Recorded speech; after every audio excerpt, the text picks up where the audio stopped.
Any time that you're war driving or anything else, if it's more than just the intrigue of finding out what's going on, you're after one thing, you're after data. And that data can be anything from social security numbers to credit card information, to your identity information, to financial information, to client information, to customer information. If you want to just slow down here just for a wee second, we will associate with this machine, which is quite happily giving itself up to everybody. Hi, honey, we're home. Okay, it is the family PC, the Microsoft Home family PC that has shared documents, family PC main. It's got a printer, an XP document writer on it. It's got a Lexmark that was attached to it at some point in time. The internet, it's amazing, right? I mean, it's changed all of our lives. It's created so many more opportunities. But at the same time, it's also created opportunities for criminals. Criminals look at it the same way we do. They're like, hey, I now have access to hundreds of millions of credit cards. Yippee.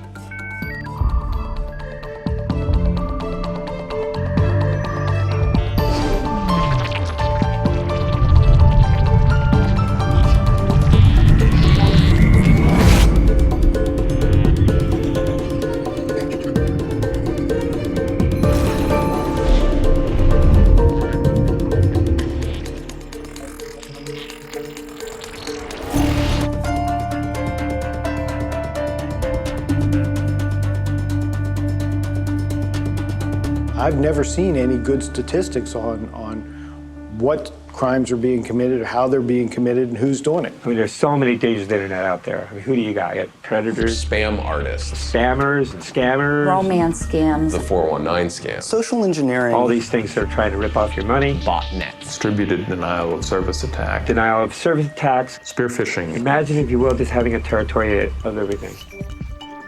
And you can do anything you want. It's like this Wild West, like this whole new world out there.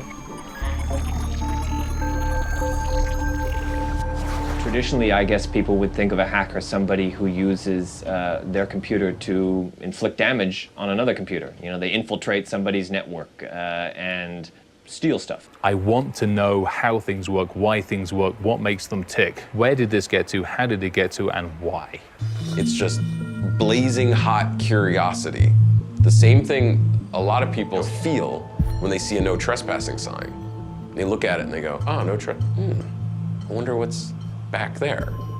That split second where you go, I wonder what that is razor sharp with hackers. And they let their mind wander beyond that to the point where the sign becomes an invitation. So basically, in under a minute or so, we now have the ability to potentially access any one of the 6 other computers on their network, any files, any systems in their home in under a minute. Well, minute and a half. This is a machine that's been pulled off of, you know, the Best Buy, brought home, plugged in with the wireless router, plugged in, and yay, we've got a home computer. Sweet. So have I. I've got your home computer too. Right now, our data is sort of flying out there and as code somewhere on an internet highway, and it's not like, okay, at home I know exactly where I've put my necklace, my checkbook, and all of that. It's not even that tangible. There is no privacy on the internet. There's none whatsoever. If you have your picture out there, if you have your email address, if you've posted to a blog or whatever, there's no privacy. We're driving along in, somewhat rush hour traffic, and we're surfing people's PDAs, cell phones, remote devices, laptops that are turned on, and we're watching all of this stuff, all using Bluetooth. We are currently monitoring 11 different devices that we would be able to actually pull services, pull information off of. For that particular one that we were following, the LG phone, we now know what the password is for their LG voice gateway. I can now access their phone voicemail. Cyber is invisible. And if you can't see it, maybe it doesn't exist. It's just magic.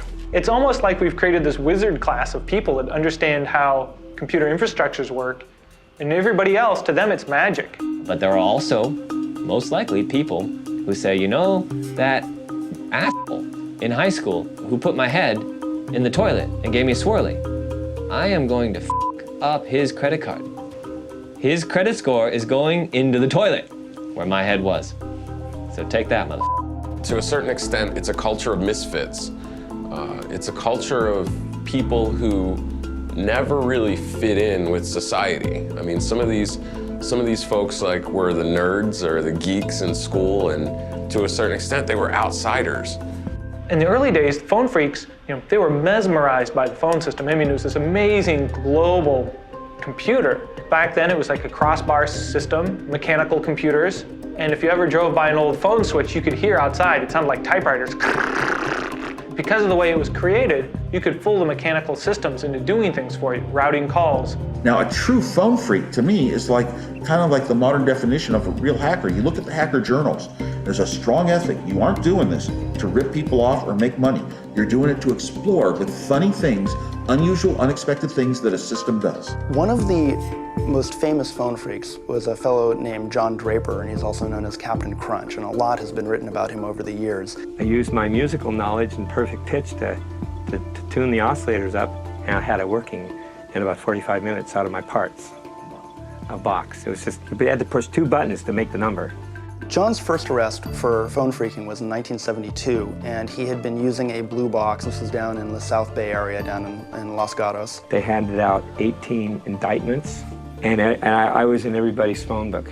Who is this guy? This guy must be the kingpin. Let's nail this guy. So I was probably just on this side of the fence of getting in a lot of trouble, and John was just barely over it.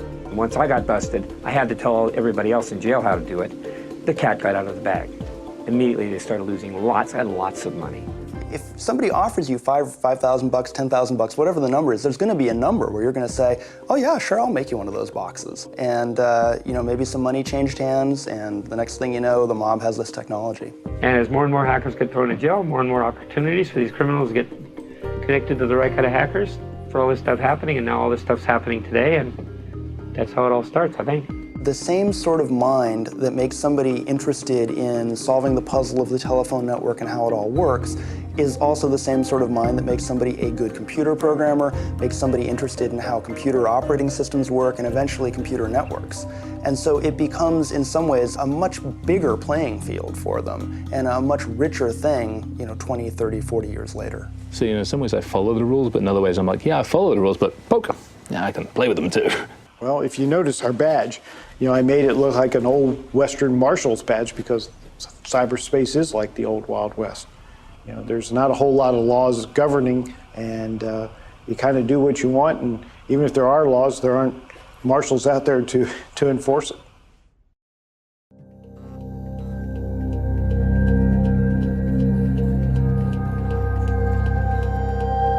Dear sir, good day. Compliments of the day and my best wishes to you and family.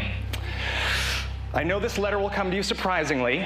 A 419 scam has become sort of iconic. It's become a household word. Which is the Nigerian penal code for scamming, 419. Is basically one of those emails that you get that says, I am the long-lost relative of General fill-in-the-blank, and when he died, he left me a large sum of money, which I can't get access to. I must find someone with a bank account to help me transfer out the money. This sort of scam that involves money transfer, this is the 419 scam. Take out your commission and leave the rest of the money until I arrive after the transfer is complete. Sincerely, Mr. Michael Bangura. The people that I've done stories on who've been scammed out of money have been scammed out of $1,000, a couple $100, a couple $1,000, maybe $10,000 or $25,000 at the most in some sort of mortgage scam. But there is no one that reaches the level of victimization that Janella has. This is just our family picture with my daughter being about 12 years old, and we had a dog.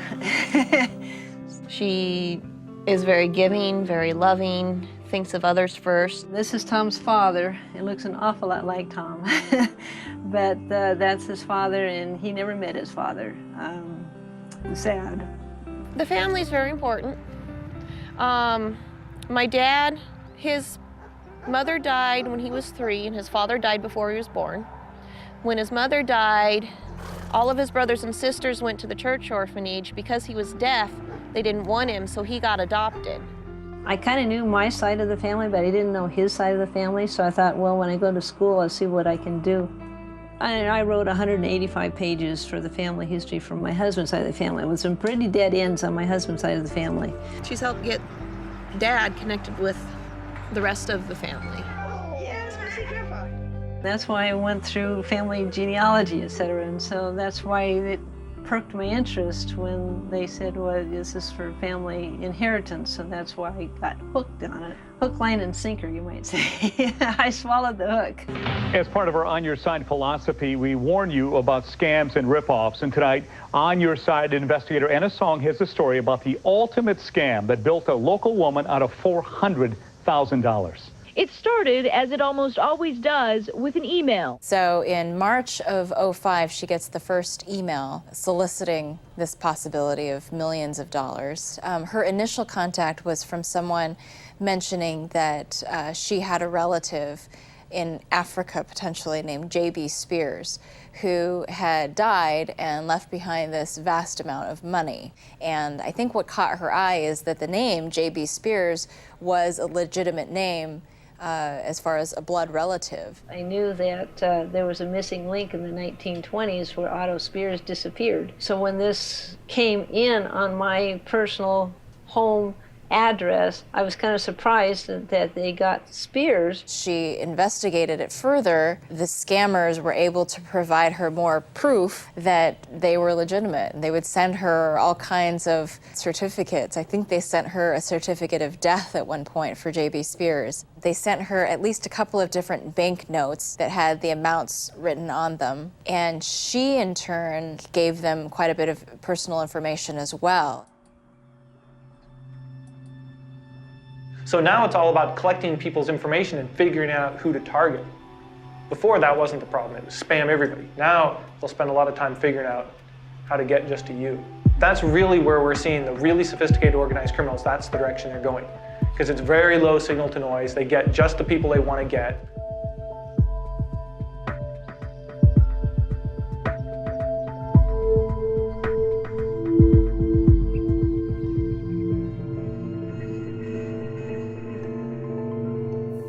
Spear phishing is when you research a specific person and use specific information from your research that convinces them that you're legitimate. Everything that they did, step by step, was to reinforce the notion that this money actually existed and that she could access it if she just did this one more thing. The documents, the papers that I've had, some are false, some are true, and the hard part is to try and go through and see which are false and which are true. We've got family members that really could use the money. Our daughter was going through cancer. You know, a lot of things that money could fix. I personally thought that a lot of her problem in this is her background as a reverend. You know, reverends have this mentality of wanting to save everybody and wanting to fix everything. And I think that played into this as well. You've got to look at the 419 scams as fairly sophisticated these days, and it's not just a one-on-one interaction, it's a many-to-one interaction. When we're talking to her about, okay, Mom, what's going on this week? It was like you'd need a program. Oh, well, I called Saludo and emailed this person and I talked to that person. Wait, who was this person? She's been brought along by several different individuals, a guy by the name of O'Dare, by Christina, by Clem, by Mr. Chambers. You could almost see that she was getting passed up to a person's supervisor further up the chain. Who have all been coaching her and working through the entire process of being able to get this money. So it's like, I'll hand money here, I'll hand money here, I'll hand money here, I'll hand money here, and it's frightening. She had at least 4 different ones going on at one time. It's a very complicated, very convoluted story that they're running her through. This is the Carl Ona Fund, and this was stamped on December the 16th, 2005. By late 05, early 06, we had the J.B. Spears Fund coming in as well from Nigeria. From 06, 07 time period in time, we had the J.B. Spears Fund, then moved over to the Carl Ona Fund in Spain. And now you have this whole evolution of a story, which is each time it moves, and that's the thing, each time the story moves, there's payments.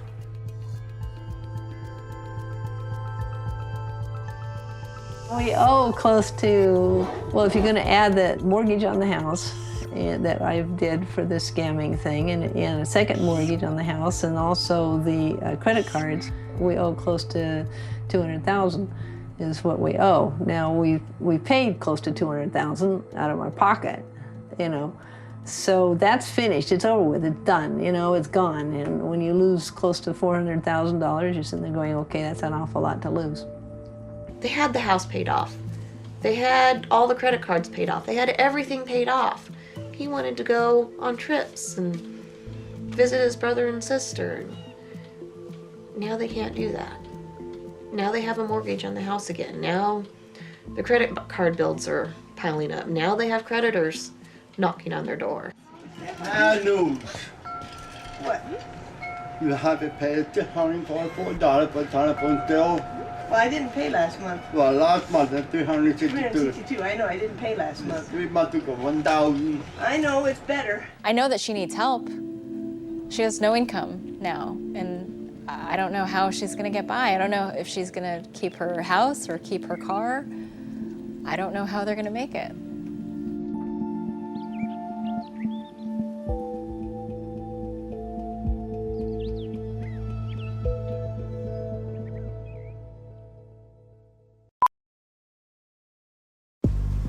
So people are getting online so fast that there's not much that we can do, and it's creating this huge base of people that are targets. Either their computers, their finances, you know, they're doing banking and all this stuff, which isn't inherently a problem, but then they get an email that would be fishy to someone that's been online for a while. Because they're new to it, they fall for it. You know, you have to assume that organizations like organized crime are taking advantage of the internet just like the scammers are, just like the government is, and just like ordinary citizens are. I truly believe government has a responsibility to set some minimum standards. You got to drive on the right side of the road. You got to have airbags. You got to have brakes. You know, there's got to be some minimum standards because the ramifications are too serious today. Yeah, but that's never going to happen.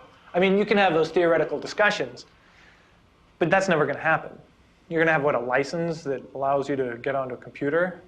It's not going to happen. There's no cop who, if you're in California and somebody from Russia steals your credit card, what are you going to do? Who are you going to call? When you're working and you're doing work on computer security, you have the ability to do good. You have the ability, obviously, to take the information you have gained and do bad with it.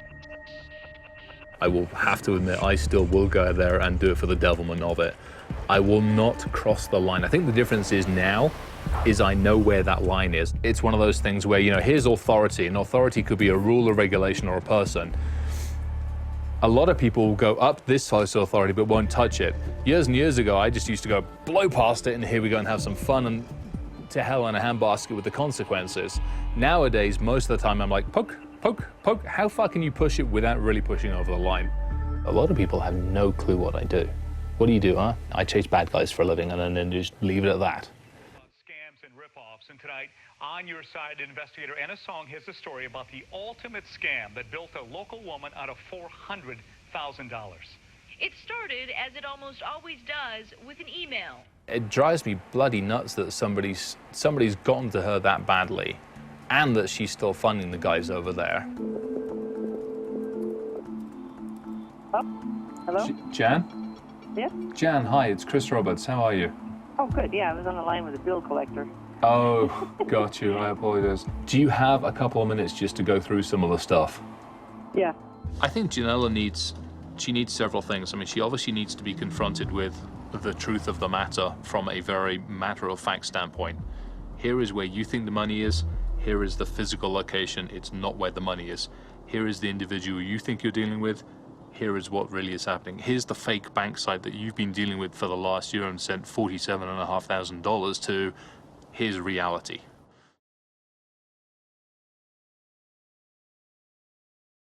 Mr. Joseph Odeh, Oda, he said it's illegal to send the money from Nigeria to America, and so he said we have to go through another bank, so he said it has to go through a Spanish bank. So then I pull up the website, and there's a tracking number, and there's how much money is in there. It's right there. Pending, debit on hold, 122 minus $35. So this is very good news. very good news that we probably will finally get the money out of Spain. I had a little bit of fun with the Spanish website last night just to see what was going on with it. If we go back and say, wow, okay, it's a large bank, it's a multi-billion-dollar bank, they're probably going to have a fairly nice website. If you come around and take a look at this, their website is flat. It has one HTML folder with every single thing sat in it. That's the $100 billion company's website. I don't think so. I mean, it just doesn't even make any common sense at that point in time. From a technical standpoint, and that's the difference. And again, is Janella going to have access to that? No. Phishing attacks are one of the most prevalent attacks on the web today. You create a dummy site. It looks like Citibank, but it's not Citibank, and it has a space where you enter, card information, and you enter it in thinking it's Citibank, but it's really CITY Bank or something like that. And you press enter, and all your information gets sent to whoever controls CITY Bank. It's trying to get her to understand that these guys are not who they say they are. When we were talking back and forth on the computer, he realizes that what I have is a very complicated situation. It's worse than a spider web, you might say. All right, so how many guys have you had call over the last, since last night then? You had... Yeah, I had Ngawa call me this morning. I had Ken Morgan call me last night at 2:30, and I had Obi call me, God only knows when. I didn't look. I was just late. Well, the reason why I couldn't stop, you might say, is because I have a husband who's trying to tell me that I need to get the money back. And so because of his feelings and because of his bitterness and because of his reaction to me, these are the things that have kept me going. He said, you've told me, and he said, I'm afraid to trust you. Trust is very important. Trust is very important, and we need to trust each other, and that's why I've been open. That's why I've been open and talking to you about what's going on. I'm not hiding anything from you. He said, you've hidden some things from me. He said, you promised to sign my name that you're not going to pay any more to Africa. I wasn't trying to hide things from you. I was trying to get it solved and trying to get the money refunded back. He said, you didn't ask me. You didn't get my permission to use my credit card. He said, I saw it when I got my bill. And he said, I was pretty upset with you. And it blew up. He said, it's all your fault. Everything's your fault. She's sending money over to criminals. End of story. No matter which way you look at it, that's not legal. You kind of get fed up of being on the defensive. It's like, you know what, it's time to actually go on the offensive a little bit. You sit and you look at somebody and you go, you're like, wow, I wouldn't fall for that. But that's because I know what I know. That doesn't mean I wouldn't fall for some other type of scam. It's almost karma payback. It's the right thing to do. When you talk with somebody over email, you think they have an understanding as to what's happening, and you think that they realize what's going on with them. You think that they now suddenly realize that the latest email coming in is a scam, that the latest email asking for more money isn't really the truth. I think she's really starting to understand that, but honestly, it's one of those where, again, the human contact, I want to really look in her eyes and go, what do you think?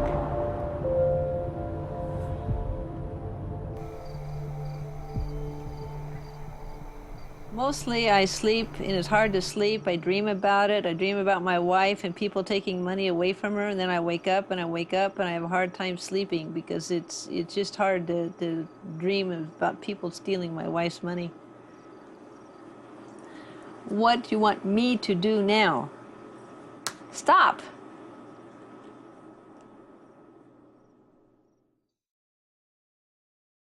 The problem is technology advances so quickly, and the techniques in technology advances so quickly that it's very hard for law enforcement, government, lawmakers, and the like to be able to respond quickly enough to deal with the ever-changing technology landscape. I think the internet does need vigilantes, because who polices the internet? Nobody. I don't know of a whole lot of real-world vigilantes. I've heard a lot about it, but I'm not sure it really exists. Yeah, there's only 3 types of people in this world. One who's been scammed and knows it, one who's been scammed and doesn't know it, and someone who hasn't been scammed yet. See, all of us that run the group are all victims. So some of the ladies in the group have lost money. and are recouping their losses too. I can't stand seeing people being hurt. I can't stand the injustice.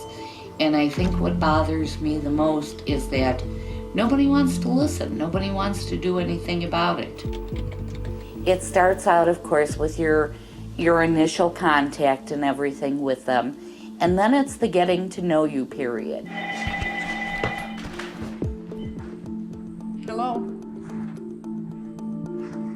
Yes, fine. Who are you? Through a series of questioning back and forth, the scammer finds out what the victim's dreams are. They become the person that you have always dreamed about. The scammers are actually masters in the psychology of the scam. There's something we call social engineering, which is basically trying to manipulate someone with words or deeds to get them to do something they might not ordinarily do. Social engineering is human hacking. It's getting humans to do what you want, just like hacking a computer is getting the computer to do what you want. Just talking your way in and sounding good is the way most of these cyber crimes are actually done. And the more specific you get, the more realistic a story it is, but it's all social engineering. The first thing the victim usually says is, I can't believe I was so stupid. You're not stupid, you're the victim of a crime. Human beings almost invariably end up being the weakest link in any system, but just being able to talk to a human being, and if I know about the system and I've studied my target, it's really astonishing what humans will do because they're trusting. They're so good at what they do that it is an addiction. I mean, I don't know, I've never done drugs, I've never, can't drink, but it's an addiction. Do you know that one of the hardest things is to break a person away from their scammer, even when they realize it's a scammer, because they make that connection so strong?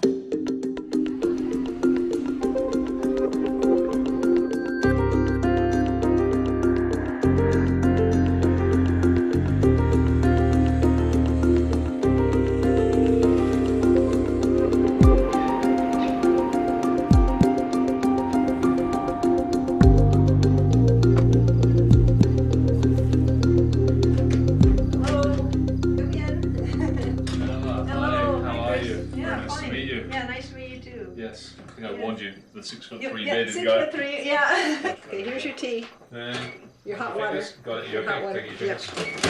Oh, no, my husband goes to bed early. Right. He gets up early and usually babysits for my daughter. And so, of course, the phone. When you sit down to eat, the phone rings. It's one of our Nigerian friends. If it's one of our Nigerian friends, let me have a quiet word with him. Oh, okay. I doubt it. Hello. Dr. Ngawa. Okay. I've got a friend here that wants to talk to you. That's Dr. Ngawa. Dr. Ngawa, how are you? Pardon? This is Mr. Roberts. How are you doing? So how can we help you this evening? Or I should say this morning for you. He's in Seattle. I should say this morning for you. No, he's in Seattle. So Dr. Ngawa, whereabouts are you at the moment? Ah. You realize, of course, it's pitch black at night in Seattle at the moment. It isn't the middle of the morning. I said you realize, of course, in Seattle at the moment it's pitch black at night, and it isn't the middle of the morning. Yes, it's nighttime. Yes. Are you still there? I think Dr. Ngawa's gone. I think so. And I really appreciate Chris volunteering his time to help me with this. It's one of the best things that's ever happened to me, is his volunteering his time. So what I'm going to do is, when we started to talk, I basically started a whiteboard of pretty much you in the middle here. And we'll do it up on the whiteboard because I want you and Tom to see it. You know, this is why, this is why, this is why, but I want Tom to hear a lot of this as well. Right. So that he can understand Okay. what's gone on and what the arguments and the discussions for and against are. one of the reasons why she's continued is because she's lost so much money. She's desperate to get it back, so he will stop blaming her and he will stop pushing her away. What I'm going to do is basically build the storyboard that they've taken you guys through. We started off with the J.B. Spears Fund, yep. The J.B. Spears Fund started, that was the one that got us started. And with the J.B. Spears Fund, he says, how could he get our computer address? Use the genealogy databases. Yeah. So they also watch the genealogy databases. So if they're watching, if they're basically pulling all of this information in, so they'll send out a whole load of messages and they'll see who responds. They were set. They could have lived a nice retirement. You know, her husband talked about going on cruises and seeing the world. And now, you know, his idea of retirement is going to the pond to go fishing because that's all they can afford. How's Tom? Is he okay? I think so. Ask him. Back hurt? Yes. Yes. Are you all right otherwise? No. Here's two people that, you know, lived and worked all their lives, and they're facing retirement with this incredible amount of debt. You not pay me. I have my name and take out my money. I'm mad. They took it out of the bank account because you and I are married. So what I like to do is forgive. We need to forgive. I'm still mad. I promise you, you know, I never.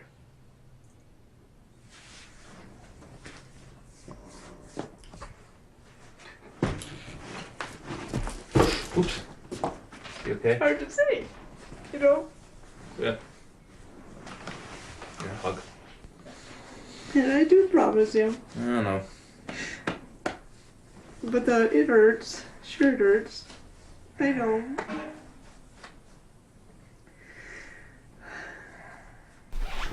He gets frustrated easy sometimes, and when he gets frustrated, he wants to just walk away and leave it. So sometimes I have to go after him and say, hey, no, be patient, listen, let me explain it to you so you understand. My family want me to divorce my wife. I want divorce. Look, Yeah, no, I want to divorce her. right. The doctor. Yeah. Problem, number one. Credit card is out of my name. All in your name. And problem, if I divorce her, I have to pay a lot of money. I'm broke. I'm stuck. This whole scam thing has broken down their communication and has broken their trust. He doesn't trust her anymore, and in some points I can't blame him.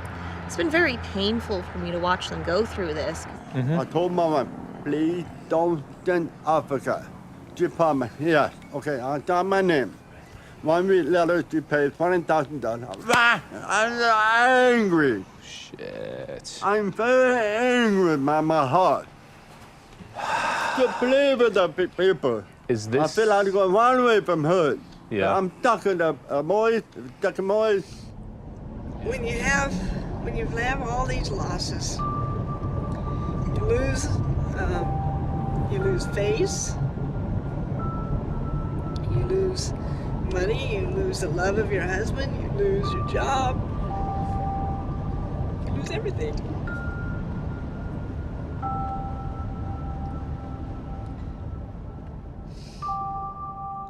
I would dream, what?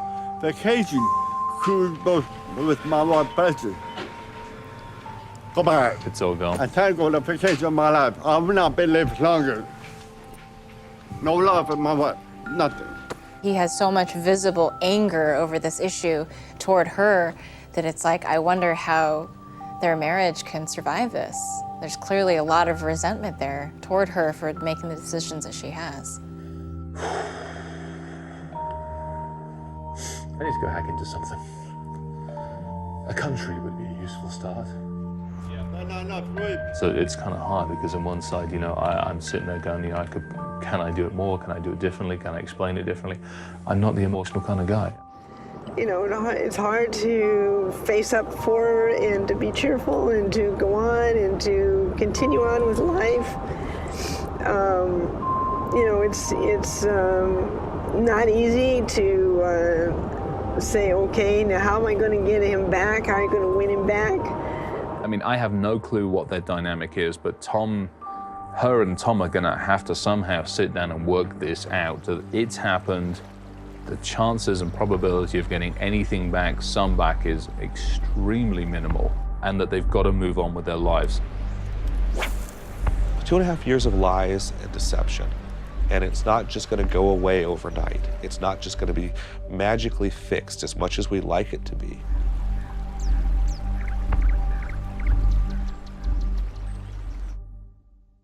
Yeah, it's pretty amazing. The state of Oregon reports that there are some $15 million every year that leave the state because of these types of Nigerian scams. These bad guys are actually making a lot of money. There's actually a hip-hop video or a rap video that's #1 of their charts. Oh, one night, no be thief. It's just a game. Everybody dey play now. If anybody follow you, go.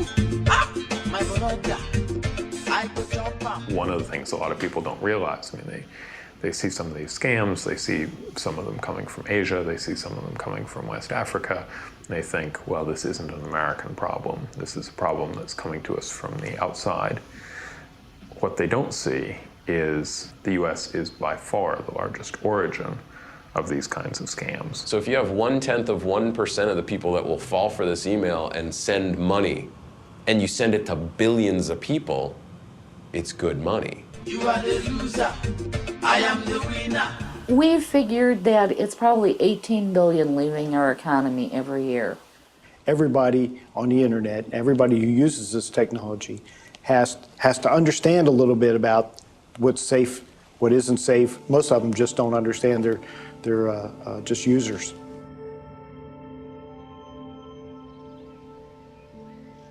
You've got to learn how to use this thing. This isn't just a matter of plugging in and going these days. This is now a matter of actually, you are connecting up to something which is A, very useful, but also B, very damn dangerous. So we sat down at the computer, we removed Janella's Yahoo accounts, got rid of Trojans that were on there, got rid of viruses that are on there, got rid of a lot of advertising back-end, just monitoring software that was on there. We went through her system and closed down her IIS internet server, or FTP server. We cleaned the entire computer system up. Obviously you were part of a very large group of computers. You're part of a bot network of computers. It's possible for a hacker to infiltrate your computer and take it over. And they can do this with thousands, tens of thousands, hundreds of thousands, even millions of normal everyday computers. These herds of computers now become zombies, essentially, and people refer to them as botnets. The nature of this thing is that you've downloaded some computer program, you ran it, and it's compromised your computer. It's available for someone to come in and control. It can come in through a program you download, or an email attachment, or a link that you click. There's all sorts of ways that it can get in there. But when you get botnets that are huge in number, they're literally weapons. A DDoS attack, a distributed denial of service attack, is an attack that's designed to deny legitimate users access to a service of some sort.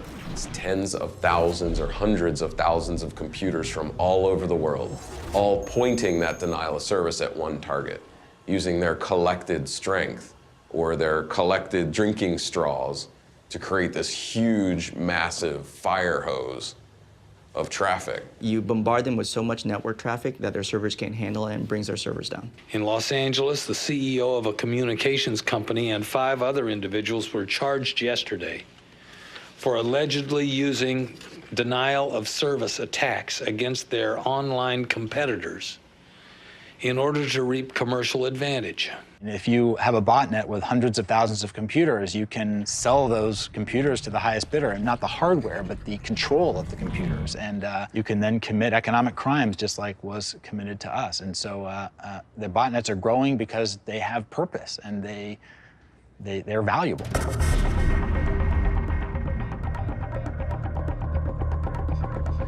How can you stop it? You can't stop it. because it's coming from everywhere. Literally, when you approach this thing now, you almost want to approach it as like the enemy. It's like, okay, I'm going to go to this website, but what else is it going to try and do to me? Is this the real website? Why does it look like it? Is it the real one? Why wouldn't it be one? You know, I'm a regular person that has tried hard and failed. And so then Kristen teaches me that, yeah, the failure's okay to live with, but this is the explanation of the failure, and to go ahead and accept it. We've really just restricted our access and cleaned up our system. So we've basically locked it down to a stage now where her communication is a lot more controlled. The game's over, the cash cow's gone, get lost and move on. Have a nice damn day. You take care of your grandmother. Yes, you will. Make sure she doesn't go on the computer very often. No emails. None of these weird people she doesn't know, okay? Okay. Deal. You take Okay, care. I will. All right. Okay. God Thank bless you. you. Thank you very much, Stella. Yeah, thank you. I do think that Chris was able to shine a light through all of those lies and deceptions and show both of them. And I think that's the key here. Show both of them that, look, this is what they're doing. This is how they're doing it. This is how they're pulling the wool over your eyes. They are pulling the wool over your eyes. And the light's finally clicking on. I mean, Tom is still very, very frustrated with her, and she's gonna have to sit down and forgive herself. Tom's gonna have to sit down, forgive himself and her for this, and they're just gonna have to come to terms with the fact that this is a reality and this is life as it goes on.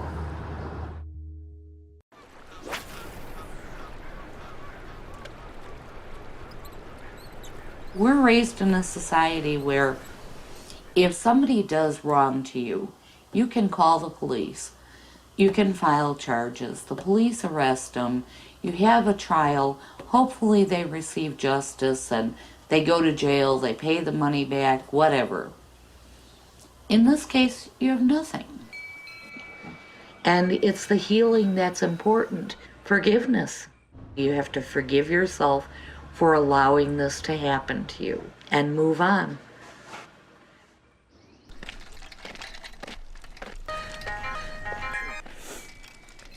Hello. Hello, yes. This is Reverend Spears. And I just want to let you know I'm not doing anything with anybody with any money, period. I've totally given up. I'm sorry.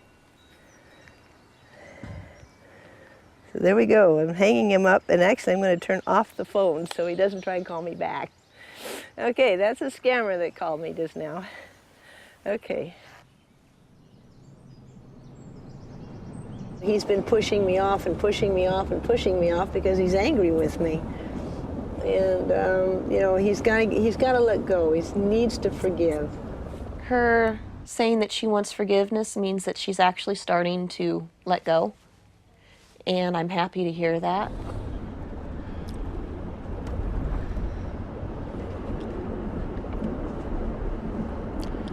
Yes, he shook his head yes. He said, I want to have some peace.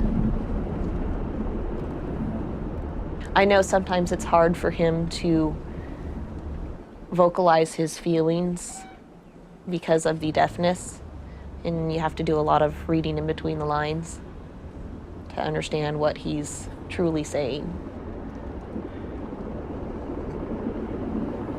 It's a relief.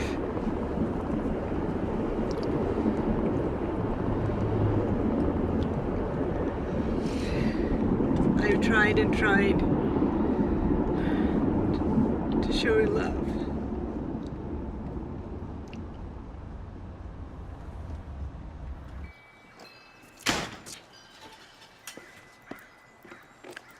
I think their relationship is mending. I think that given time and the two of them being able to let this go and put it behind them, I think that they'll be fine.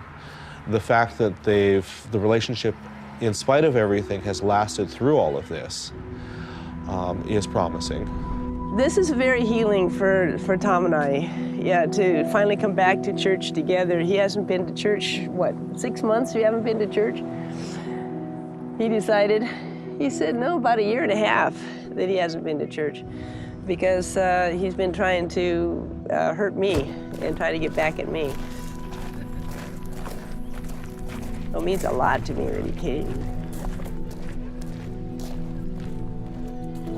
It is starting to mend. And it's just going to take time. We can't do it really fast because we've been going through this for 3 years. It's not going to heal up really fast, but it is starting to mend.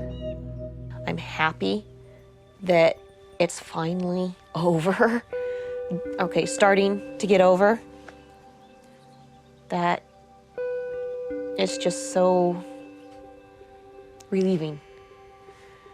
So, thank you, God, for finally answering my prayer. Let me have my teddy bear. Let me kiss. Oh boy. Yes. He said you push. He said you're trying to get me to be a sweetheart. I love you, and I've been trying to get you as a sweetheart. We need to get healed. We need to improve. They've stayed together through this whole thing. So I think the hope is pretty good that they'll be able to repair it and move on. Tom says we've progressed an inch, he said. 1 inch is better than nothing. We've done some progress, that's true.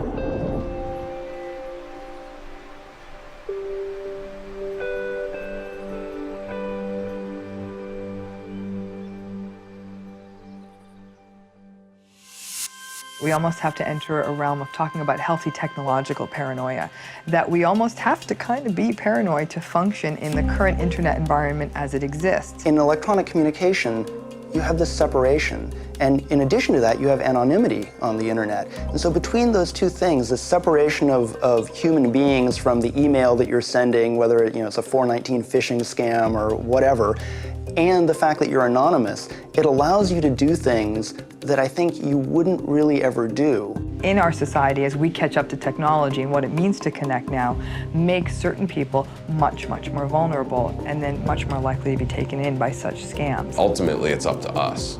We have to take the initiatives for ourselves or for our kids to do the right thing. Don't hide. Don't change your lifestyle. Don't go off the internet because you've been frightened. Learn how to protect yourself. Learn the signs. Know how to spot a scammer. Take control of your life and take your life back. I mean, there's a lot of people like Janella out there that are falling for this. And unfortunately, it's a lot of people that probably don't have the money to lose.